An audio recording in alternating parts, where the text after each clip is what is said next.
Okay, good evening, everybody, and welcome to our public information meeting tonight on Wolverine World Wide's revised Tannery Interceptor System Response Activity Plan for the former Tannery Site. Glad you could be here with us tonight. My name is Jim Ostrowski, and I work in EGLE's Environmental Support Division. I'll be moderating tonight's session and just kind of hanging out in the background as our presenters do their thing, and we get the Q&A tonight as well. Just a couple logistical details. First of all, just a reminder, all lines are muted at this time. If you have a question during the presentation, feel free to type it into the question box on your Zoom toolbar, and we'll be getting to questions after the presentation.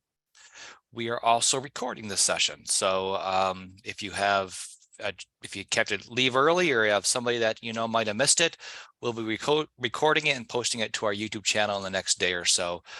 Everybody that registered for this meeting will get an email from us with a link to the recording as soon as it's available. One other thing is to please make sure you keep an eye on the chat, because we will be putting in a few things into the chat tonight, so you might want to check that out. All right, with that, I'm going to turn over to Leah. Leah, you there? Yes. All right. I'll let you guys do your introductions and share your screen. Great, thank you. All right. Looks good. Hello, everyone. Thanks for joining us tonight to discuss Wolverine's draft revised Tannery Interceptor System Response Activity Plan for the former Tannery Site in Rockford, Kent County, Michigan. My name is Leah Geese, and I'm a project manager at EGLE in the Remediation and Redevelopment Division here in Grand Rapids. I'm going to be given the presentation tonight with Karen Vorse, the district supervisor here too. Good evening, everyone. The public comment period for this report is occurring right now through June 30. And we'll have information at the end of the presentation on how to submit formal comments.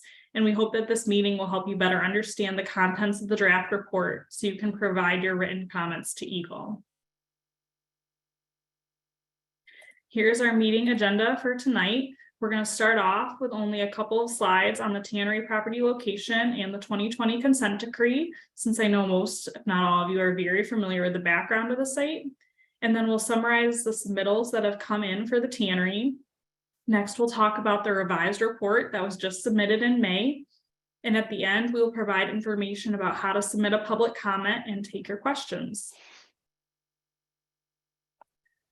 The blue outline on this figure shows the former Tannery property location. It's about 14.5 acres in size, located in downtown Rockford between Main Street and the Rogue River. Rum Creek flows from east to west through the central portion of the site and discharges into the Rogue River, which is right along the former Tannery property to the west. The Tannery was constructed in the early 1900s and operated until 2009. At that time, the buildings were demolished and decommissioned in 2010 and 2011. The former shoe factory building remains on site in the north here, and it's currently a retail store. In the 1950s, Wolverine began using Scotchgard as a water and stain repellent for their Hush Puppies brand of shoe line. PFAS are the active ingredient in Scotchgard, and that's how they came to be found here. In 2018, a lawsuit was brought by the state of Michigan and Plainfield and Algoma townships against Wolverine World Wide in federal court for contaminating residential drinking water wells and the environment in North Kent County with PFAS compounds.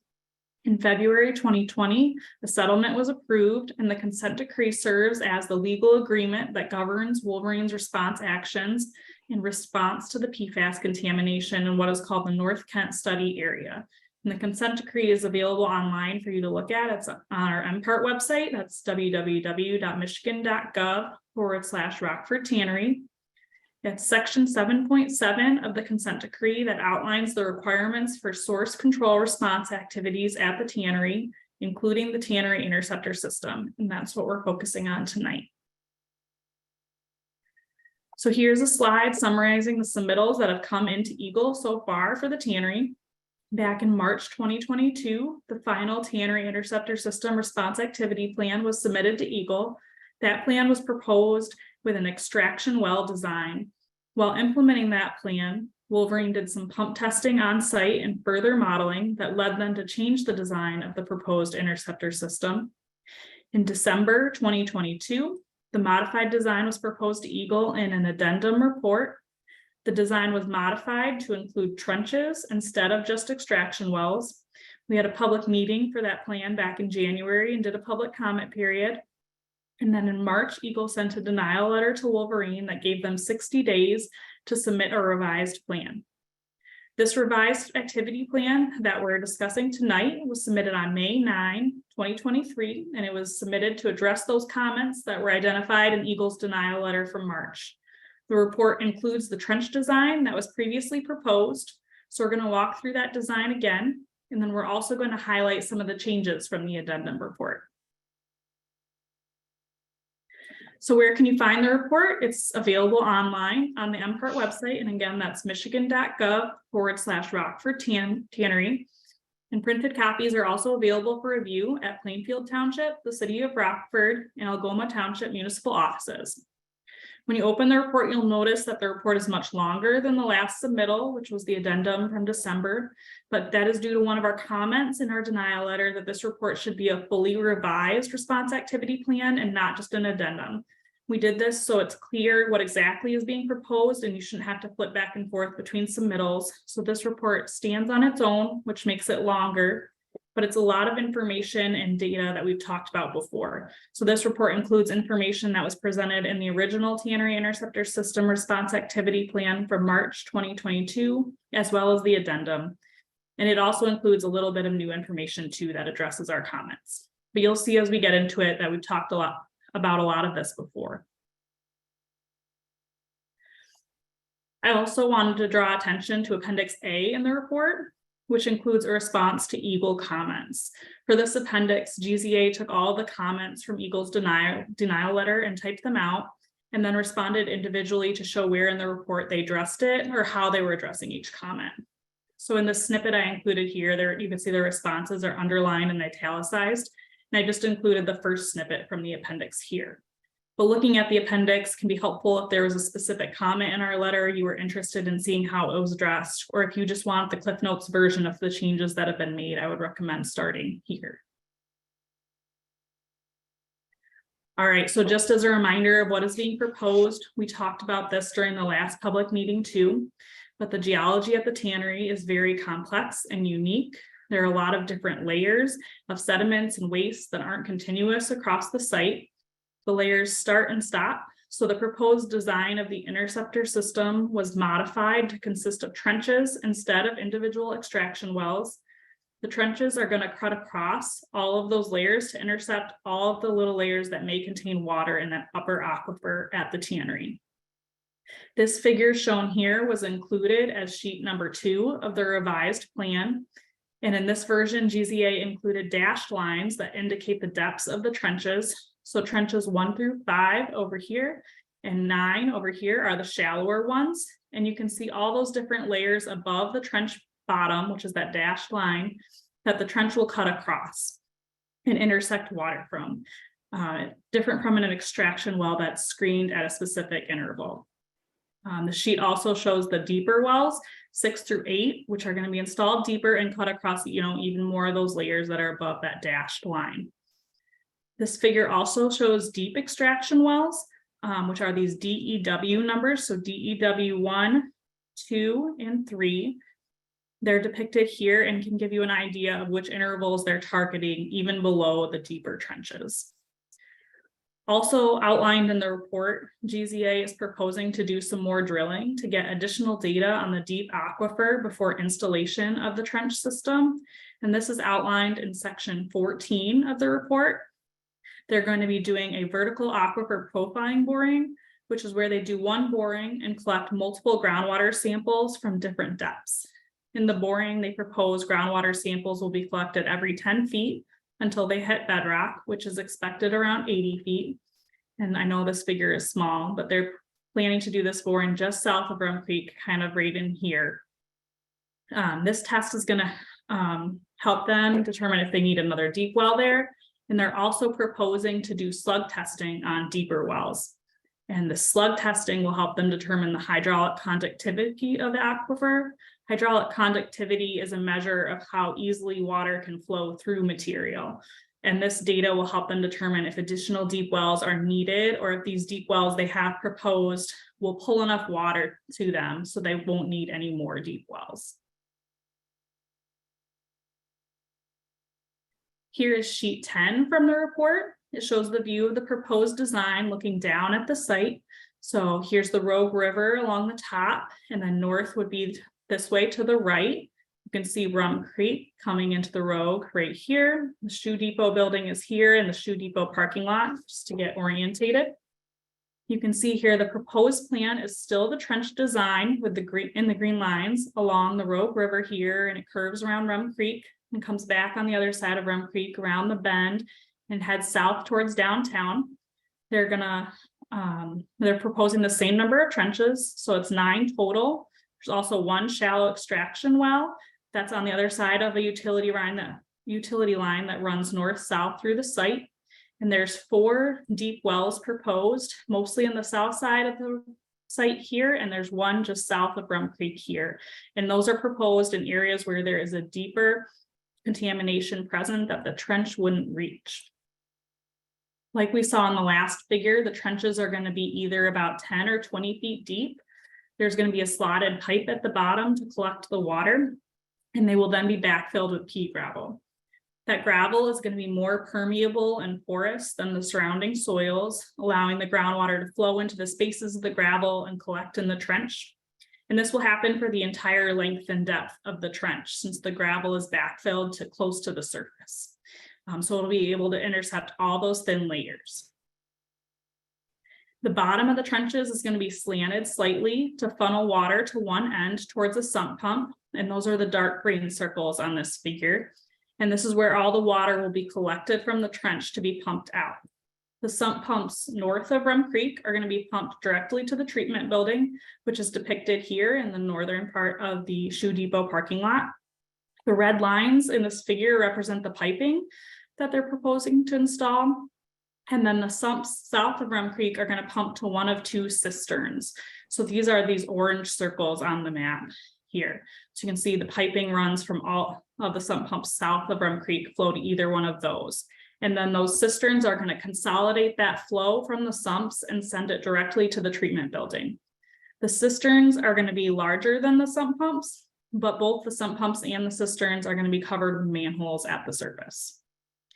And again, this figure shows all of the piping too. You can see if you look really close that there's also a dark red line that heads off of the treatment building and enters the Rogue River right here, which is where the proposed outfall is going to be. And we'll talk more about the outfall in a later slide.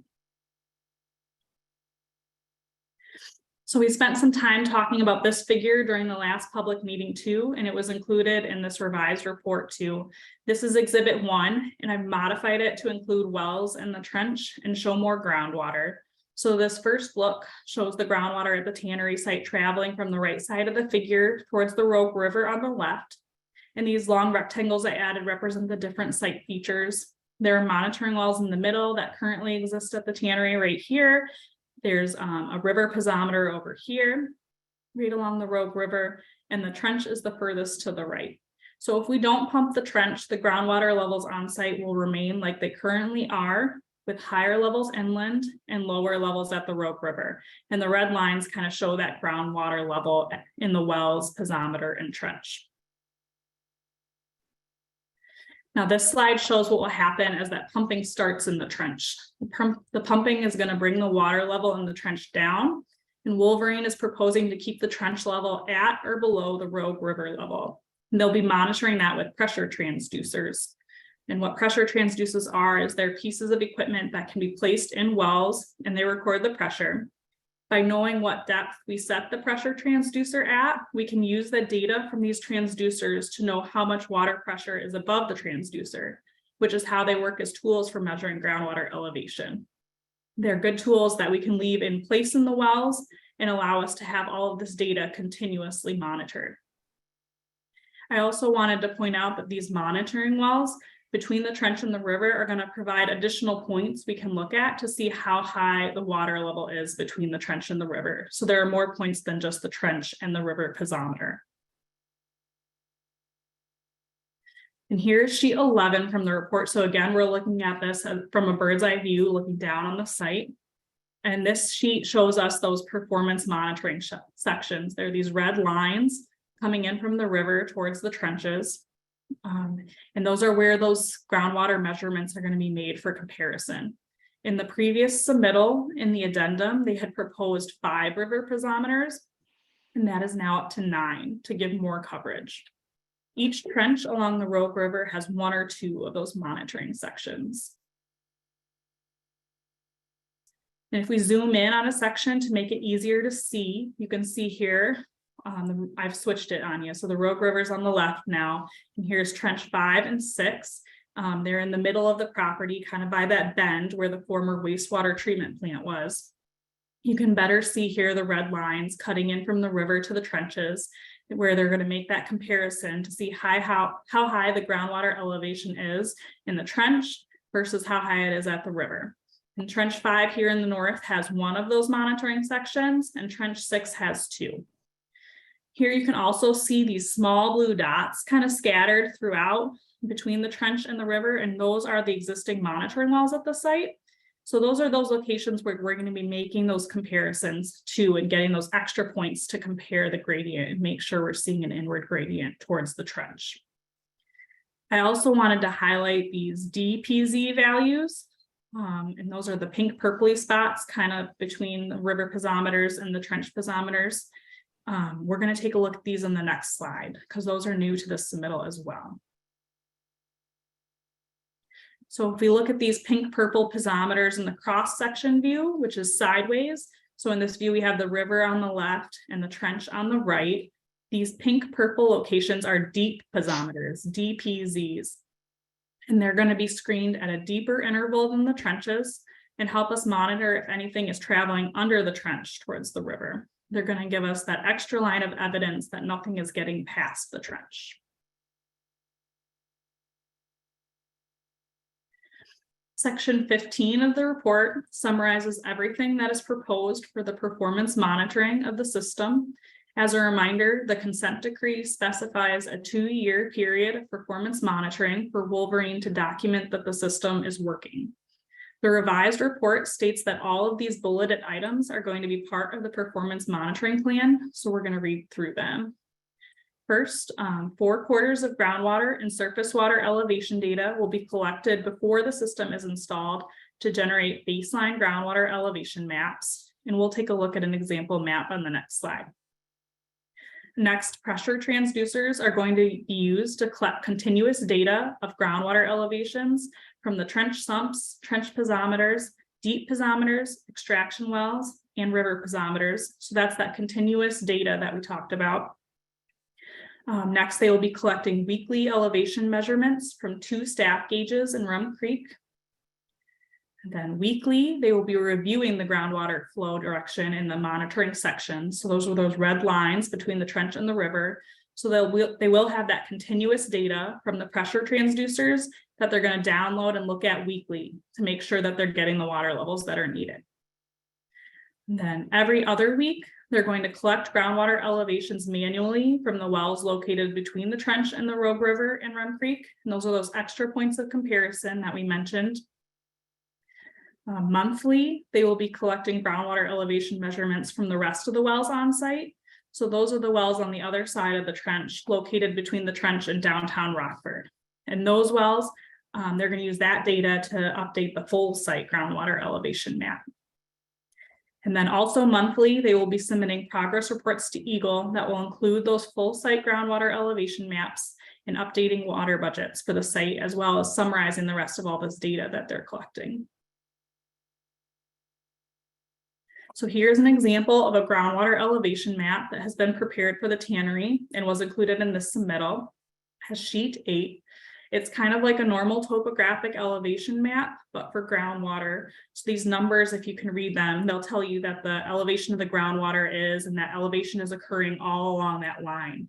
So this line far in the east says 694, and So it'll be at elevation of 694 everywhere on this line. And as you get closer to the river, the elevation of groundwater decreases to like 691 here, and then 690 even at this really far line.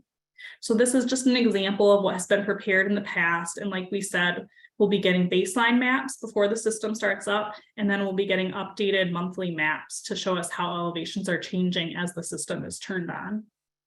Yeah, and just to add on this map, we hope to see as time goes on, this would be a good visual representation to kind of show the gradient changes, where the water level won't be major, but for most of the time, we do want to see that higher than the level in the trench. So we're actually going to kind of see water flowing back toward the trench, west to east, and then we should see the normal flow east to west heading toward that trench into kind of where it says former Tannery Site right there. So the goal is the way the contours are on this map now should be changing over time as the system is turned on and starts operating. Absolutely. So walking through the rest of the submittal and the changes that have been made since the last submittal, we wanted to highlight the additional particle tracking that was done in this report, and that's in section 9.2. So this particle tracking on the left was also included in the addendum and shows that particles coming from the east into the Tannery property are modeled to be captured by the interceptor system. Those blue lines represent the particle flow path, and they stop once they hit the trench, which is depicted as that yellow line. So that tells us that groundwater coming on site is modeled to be captured by the system. It's not moving past that trench line. And this was done for multiple depths of groundwater in the model. And what you see on the slide is just the shallowest depth that we're looking at, but there are figures that show all of the depths in the report. As part of EGLE's comment letter, we asked for the modeling to be done to show if the model confirmed that particles would be captured between the trench and the river, because we know there is contamination there, and the model should be able to confirm that the trench system works to capture those particles too. So in this revised report, there are several figures that also show the particle tracking for between the trench and the river. And the figures do confirm that their model shows these particles getting captured by the trench too. Next, we wanted to touch on the groundwater treatment system. The plan proposes to treat the groundwater in a building next to the shoe depot that we saw in that figure. We've gone over the basics of the treatment system in other public meetings, but there were additional details provided in this revised plan that we wanted to go over. The treatment design is going to be finalized during performance testing of the trenches as they figure out exactly how much water they can expect each trench and well to produce. And they're going to figure out sizing and how much of everything is needed as they turn all the trench and extraction wells on. Since Wolverine has applied for the National Pollutant Discharge Elimination System, or NPDES permit, they've been in conversations with EGLE's Water Resources Division about more of the details of this treatment and system. And there may be other things they need to treat for besides the PFAS. In the report, they specifically mentioned that iron may be something they need to treat for before the water can be discharged to the river. And that's going to be based on their final permit with EGLE's Water Resources Division. That permit is going to be public notice separate from the submittal, and it's expected to be issued this summer. So the public comment will likely be this summer too, right before it's issued. As far as the PFAS treatment is concerned, once the water gets to the treatment building, the water is going to be treated via granular activated carbon, or GAC. This was used in the point of entry treatment systems that were installed in some of the homes near House Street and in the Wolverine Jewel areas. So Wolverine has used these effectively in the past and is familiar with them. Here at the Tannery, they're anticipating a 2-stage GAC treatment up to 150 gallons per minute. The modeling from their trench and extraction well system is predicting 99 gallons per minute of water to be produced by the trenches and wells. So they've prepared with the extra room of 150 gallons in the treatment system. Similar to what was done at the point of entry treatment systems in the homes, there's going to be influent, midpoint, and treated effluent samples collected during the treatment process. Those midpoint samples are going to be collected between the 2 GAC stages. And the frequency that these samples need to be collected is all going to be determined by their NPDES permit. That will kind of set the limits of what they need to do. Treated water then is going to be discharged to the Rogue River via a single pipe outfall.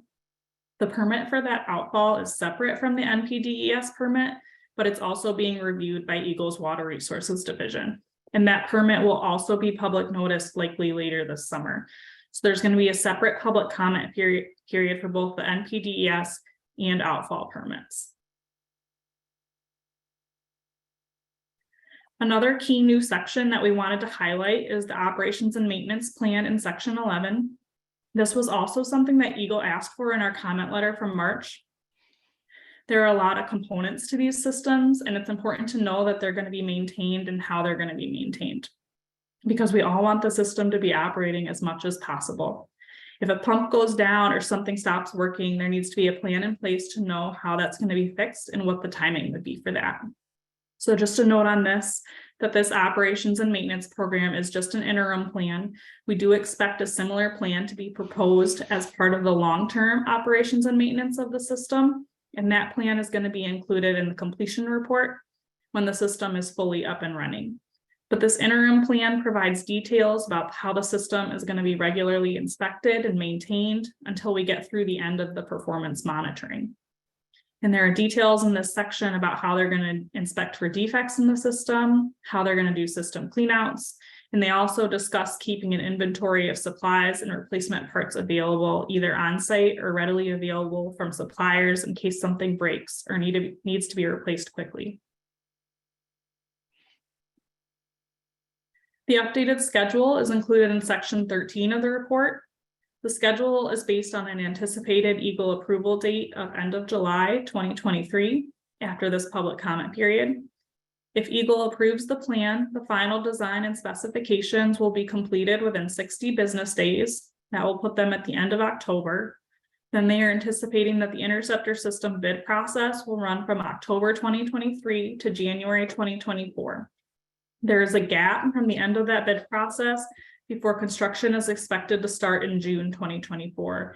And that is due to the Department of Transportation frost laws, which run during the late winter and spring and limit what kinds of activities can happen. So that pushes the start back until after those frost laws are lifted. Although the construction of the system has to be pushed back due to those regulations, if we compare the dates to the addendum that was submitted last year, the temporary treatment is proposed to start earlier than was proposed last time. So they're planning to start treatment only 2 months after the start of system installation in August 2024, while in the addendum, they proposed starting treatment 7 months after the start of system installation. And then the performance monitoring will begin in November 2024. And that starts that 2-year clock they have to prove to us that the system is working by collecting all of that data that we discussed in the performance monitoring section. And then the performance monitoring is scheduled to be done in October 2026. The groundwater sampling section is in section 17 of the report, and this was also updated as part of the revisions. This sampling plan is proposed through the end of the performance monitoring period. And at that time, a long-term sampling schedule is going to be proposed as part of the completion report. The wells in this chart are proposed to be sampled quarterly for the first 2 years. And this is table 17.1 from the report. During those first 2 years, statistical analyses will be done to monitor PFAS concentrations. We don't expect to see a huge drop in concentrations in the short term, but we wanted this data to be collected to be able to monitor the long-term trends. And here's sheet 12. So again, we're looking at the site from above and the Rogue River is on the top of the slide. And this sheet summarizes the groundwater sampling plan. So all these wells, all the different colors, the purple and the pink and the orange and the red, they're all going to be included in the sampling plan, and they'll be sampled quarterly for at least the first 2 years. All right, so next steps, we are taking public comments through June 30, 2023. And then we will take those comments and prepare and summarize them in the public responsiveness summary like we have done with other public meetings in the past. And this response document will be posted online on the MPART website. michigan.gov/Rockford Tannery. And then at that point, EGLE will complete its review of the revised Tannery Interceptor plan and provide comments back to Wolverine in a letter. And that letter will also be posted on the NPART website. You can submit your written comments through June 30 to the House Street email address. It's eagle-rrd-housestreet@michigan.gov. You can also submit them by mail to me at Leah Geese, EGLE RRD, 350 Ottawa Avenue Northwest, Unit 10, Grand Rapids, Michigan, 49503. And if you need any assistance with providing your official comments in writing, please contact me and we can assist you. And if you can, just please be sure to indicate the plan you are commenting on when you make your public comments, because we do public notice quite a few things. And at this point, we can take some questions. All right, thanks, Leah. Yeah, so if people have questions tonight, you can type them into the question box in your Zoom toolbar. You can also click the raise hand icon. If you click the raise hand icon, we'll just call your name and mute your line for you. It doesn't look like we have anybody on the phone only, but if we did, you'd hit #2 on your phone to ask a question. So I'm going to kind of bounce back and forth between the questions in my queue here and people with their hands raised. One of the questions that came in a little bit earlier, Leah, was is EGLE open to evaluating a foam fractionation treatment system versus the proposed 2-stage GAC, granularly activated carbon? Yeah, I'd say that as long as, Wolverine's allowed to propose whichever system they want to treat the groundwater, they have chosen the granular activated carbon as their current treatment method. I think there's also option for adding resin treatment, polishing if needed. So yeah, they just didn't propose that. So, but that's a good question. That is a kind of up and coming type of treatment that I know some other places are using at this time. Okay. Another question, how will the water elevation data be shared with the public? Yeah, I know we do plan on posting the summary reports we get online, and we can also share them with the local community advisory group as well. Sometimes they can get them posted a little bit faster than EGLE can on their website. So yeah, we plan on working with the community group, emailing them out as soon as we get them to, and then also putting them on the NPART website. And I know GZA also, Wolverine has a blog. And so we can talk with Wolverine to see if we can't figure out a way for them to also kind of make a user-friendly format for posting that information to the public. That's a good question. Yeah, thanks. And just to remind everybody that in the chat, I did drop a link to the website that was referenced a few times, as well as a direct link to the report that was referenced throughout tonight. So you might want to check that out. All right, so Richard has his hand raised. Richard, I'm just unmuted your line. You can go ahead and ask your question. Or you have to unmute your line. I allowed you to unmute. Is that better? Yep, we can hear you now. Okay. All right. Yeah, I'm speaking on behalf of the CAG, and we're still interested in seeing Rum Creek being sampled as a direct measurement of the performance of the treatment system.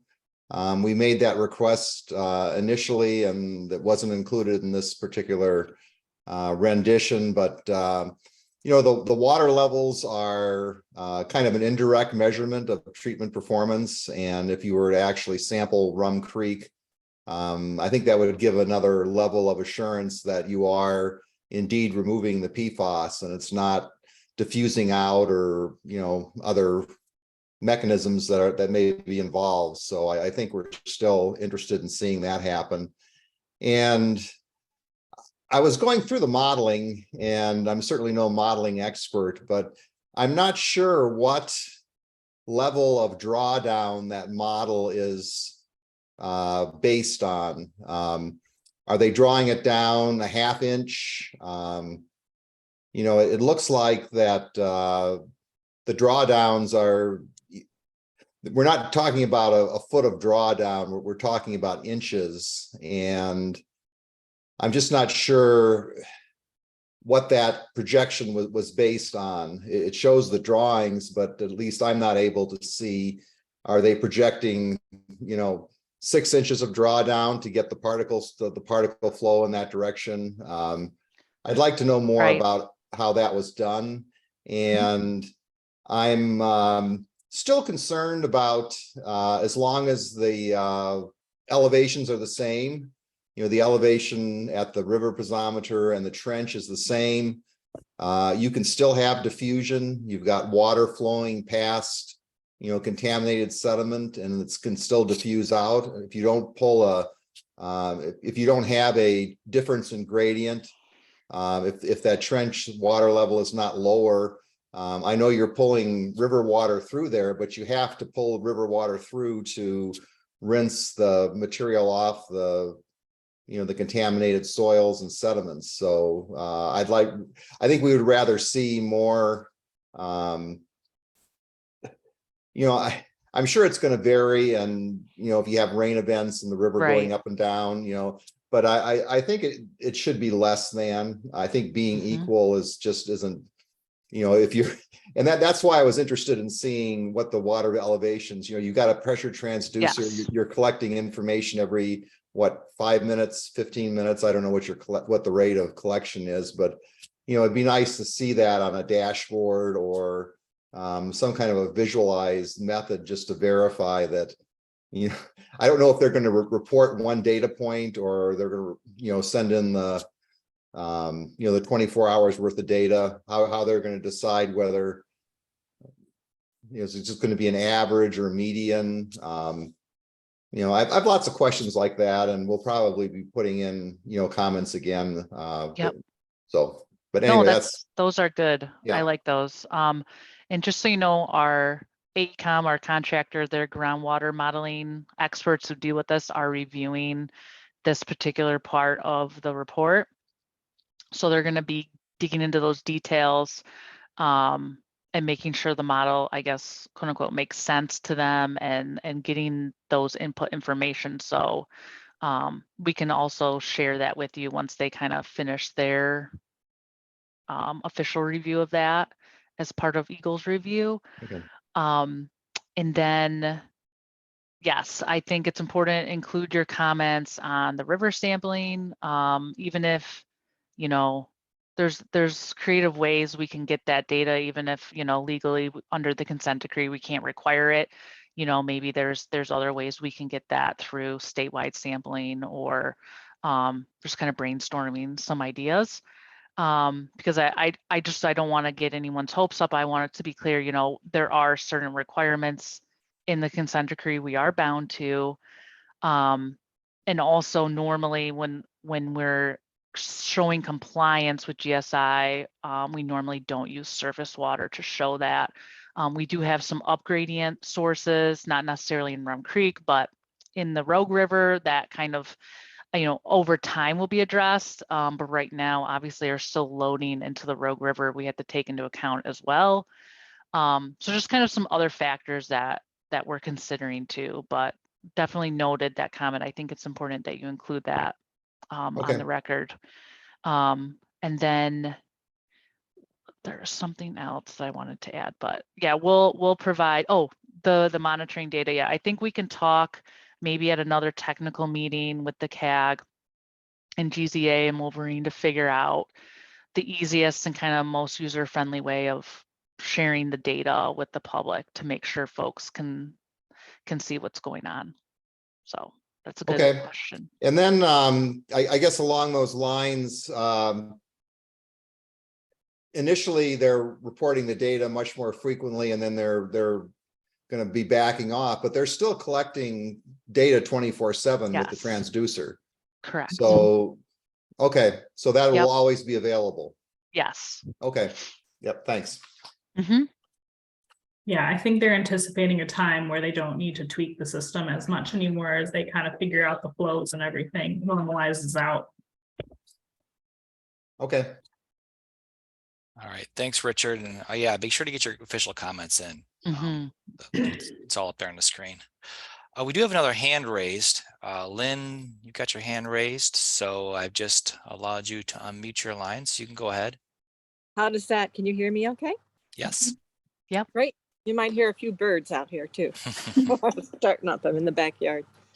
Okay, I have a question that occurred to me when you were showing the maps and the visuals, because I know what the site looks like from walking alongside of it. And I'm aware of where some of the outdoor storage used to be for the Scotch Guard. And also I know some of it was stored in the big warehouse building. Now that building, the location of where that building, the footprint, I guess, is where the city of Rockford now has a parking lot. So it was curious to me that the trench system stops it before it gets to that whole area. And I'm wondering why the trench system doesn't follow the boundary, the complete boundary of the site. Can you, Because- yeah, can you pull that map up, Leah, again, or go back in the presentation so we can take a look and we can kind of show where it goes. Because it does go down along there. You So the can parking see, lot is here. yeah, you can see all the spots on this map here. I see. So it does. Okay. Okay. Yeah, so it does go Back- along the side of the parking lot a little ways there. Does it go all the way to the end of what the former footprint of the site used to be? It just- Yes, it does. Where the outline of the parcel is in the red, you can see the Yep. green does go all the way to the end there. It's hard Okay. to see on these maps because it's not shown, you know what I mean? Like the current aerial, if you will. Okay. But it does. Because we were concerned about that. I think that was shown wrong on one of the first maps. I think Okay. one of the CAG members had brought that up previously, and then we had to update the map to show it that it was going down along that parking lot, if I'm remembering right. Okay, good. Yeah. That's something I wanted to know. The other thing was about the cisterns, which is a new idea. I'd like to do a little more research about them. How does the water get to the treatment plant over Rum Creek? It said that it was gonna go from those cisterns over to the treatment plant, which is on the other side of the river. Mhm. Yep. They're going to be doing a directional bore under Rum Creek to put a pipe in there, and they have a permit for that too. Has that permit been approved? I don't No, remember. I don't think any construction permits have been kind of put in place. I know they've started with the NPDS and the outfall with Water Resource Division.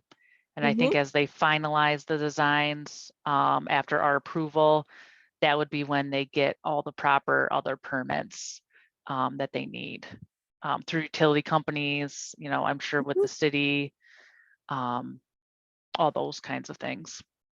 I see. So, well, with the questions that Rick has raised, I look at this and I wonder, why don't they just have another treatment plant on the south side of the creek rather than going under and through? And I don't know what the repercussions are. Maybe it's just fine, but Yeah, it I is. Mhm. I think a lot of it has to do with like putting it in one location to deal with it in one place and not having to get multiple, you know, outfalls, multiple permits, that type of a thing. You have one system that you're maintaining, just that kind of a thing. But I think that would be a good question we could go over with at one of our other technical meetings to kind of go over how it was chosen, the location, and kind of the engineering behind it is kind of what you're asking. Yeah, and it Okay. begs the question to me. I know that you know, a lot of the most severe contamination is south. I would almost feel better if that little wastewater or that treatment plant was south. I wouldn't want the reason to be because of aesthetics, because it's tucked up near the White Pine Trail. And the reason it's up there is because it doesn't look like something's really happening. I'd like to know whether the reason for putting it up there is really a well-grounded scientific reason, or if it's an optic to the public. That's all. Okay. And then, okay, that's the cisterns. All right, well, I'll put it out there. I'll make my comments as well. Perfect. I would like to know, maybe you can't answer it now, but I'd like to put this out there for anyone else listening, at least to think about. I would like to know how many additional hours EGLE has spent needing to address this new, not wasting time last summer, and then coming in with a new addendum in December, and then presenting a plan that wasn't approved, answering all the comments. I'd really like to know what all the hours, I'm sure it's hundreds of hours, which is really the time where your agency could be doing a lot of other great things. And I would like to request an estimate of what that is, so it's clear to the public that every time this is delayed, our tax money is being wasted because the company is delaying. And I put it out there to the public as well as with Rose and Westra, which there is very low confidence, at least in my 13 years of reading reports. And I'm upset to see time wasted. I'm upset to see the river further damaged. And I think it's important to know that, because it's a reality and it shouldn't be happening this way. Yeah. So if No. that could be estimated in some way, somehow, I think Yep. that would be very helpful for the public to understand that. And then the last question I have is, would the plan be better if the trenches were closer to the river? Would it be better if the White Pine Trail wasn't there? To what degree is that interfering with what might be the best plan? Because if it would be a better plan to have this treatment system closer to the river, I would hate to see not disturbing the White Pine Right. Trail temporarily to be a reason for not doing it. That's all. Yep. Yeah, so to the time question, Mhm. first, I thank you for recognizing that, we do spend a lot of time serving. I mean, Oh, you yeah. all are our bosses, right, Jim? All of you on this call, and then the state. We Mhm. work for you guys, and Mhm. I will say there were stipulations in the consent decree for Wolverine to pay for staff time to pay EGLE money to cover our time to implement this consent decree. Mhm. So that is set aside, so it isn't fully all, Does taxpayers' that dollars. does that But include just violations, or does that include wasting time? there They're two different are, things. yes, no, I understand where you're going. So, and I get, we have a busy district, there's lots of projects, but we do realize this is a big lift, and this is an important, obviously large, very contaminated, one of the most contaminated sites in the state of Michigan. We have millions of parts per trillion of PFAS in groundwater. There's not many sites that have that, especially right next to a river. But yeah, if you're interested in the cost, I mean, obviously all of that is public knowledge, how we spend our time. So we could come up with some sort of estimate for you. Yeah. But Well, as far as the placement of the trenches to the river, Yep.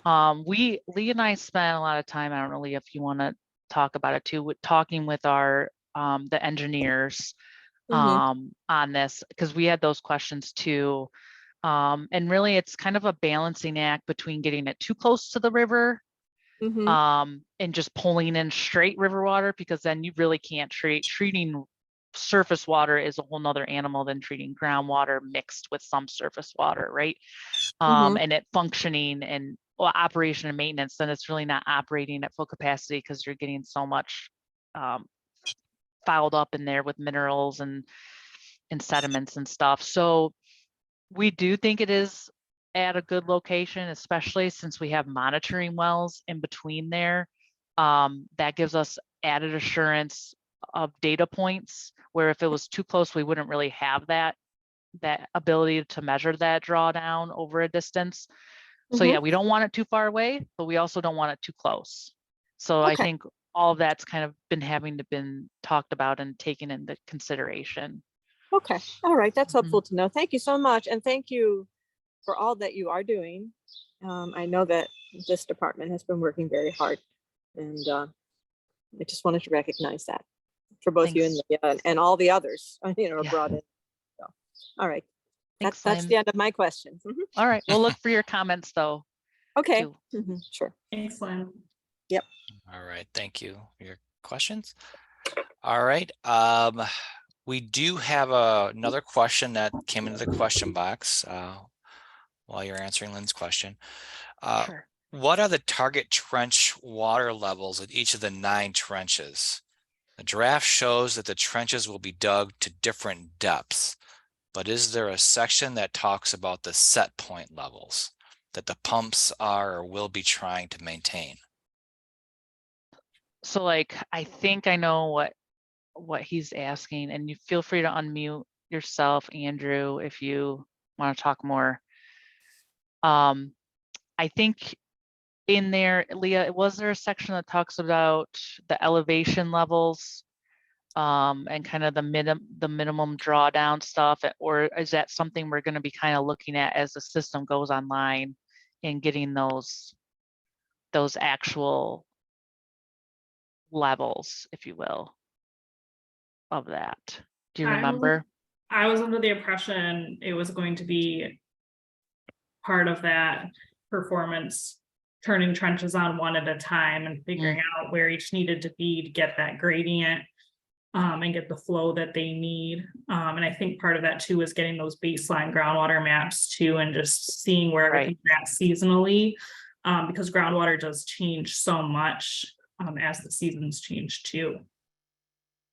Yeah, so we kind of have an idea of the water level, the surface, the elevation of the surface water, and then we're going to have to make sure that the level of the groundwater in the trench is, and we agree, we want to see an inward gradient as much as possible.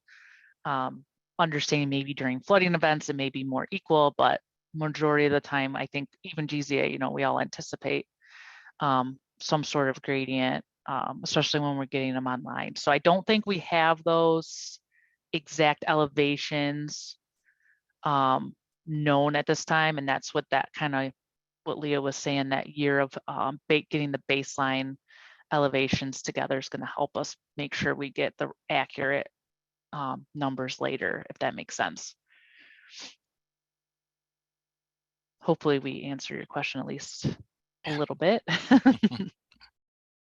And we can double check with GZA too. It's Yes. possible they know that right now and just Get back to you, Andrew. Yep. Yep, looks like you covered it pretty well there. Okay. I'm checking to see if we have any more questions coming in. One just did pop in here. The draft talks about using PLC technology to monitor sensors, control pumps, and track data. Given the degree of capability, the system could provide some real-time data to the community demonstrating the effectiveness of the system. Is EGLE planning to work with Wolverine to provide some web-based information to the public of real-time or near real-time data? Yeah, that's a good question. I can't guarantee we'll be able to do real-time data. That would be cool. But I think that's going to be on our, as it was brought up now a few times during the meeting, we'll meet with Wolverine and GZA to see what we can come up with. Just so folks, I know everyone's going to be eager to see that information too. So I know once we get it, it's a little bit later, like in the reporting phase. It's like once a month for a while we're getting it. We can share those reports as soon as we get them, but we'll see how we can, because for an example, on House Street, when we were doing the air monitoring associated with the construction work, you know, they were getting, again, real-time monitoring with the air, but they kind of updated their blog ever so often with like the previous week's readings and things. So maybe we can figure out a way to at least do some sort of frequency. But I don't know if that will be real time or not.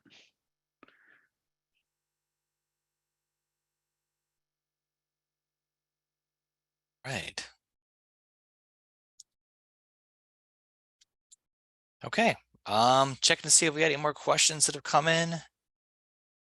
And They can email Leah Yeah. anytime too if they think of it, or if you're watching this as a recording. Leah, you want to go back to that slide with your email so Sure. people can write it down again, just in case. Yeah, just Here's my email. okay. Yep. Perfect. There's a 1 in there, just noted. Yeah. If anyone's listening by phone, it's GIES, my last name Geese, L1@michigan.gov. All right.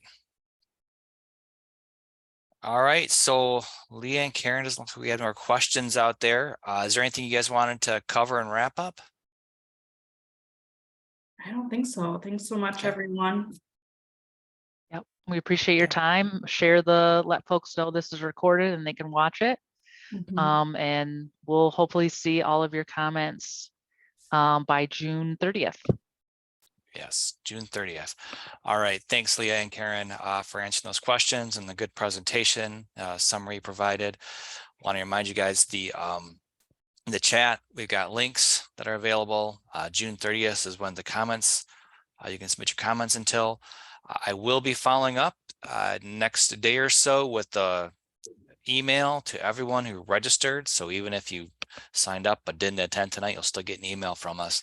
It's going to have follow-up details in terms of where to find the recording and some of the links that we provided tonight. So I want to thank you all for spending some time this evening helping us out and asking questions and providing your comments. Thanks everyone, and have a great rest of your evening. Thank you. Bye.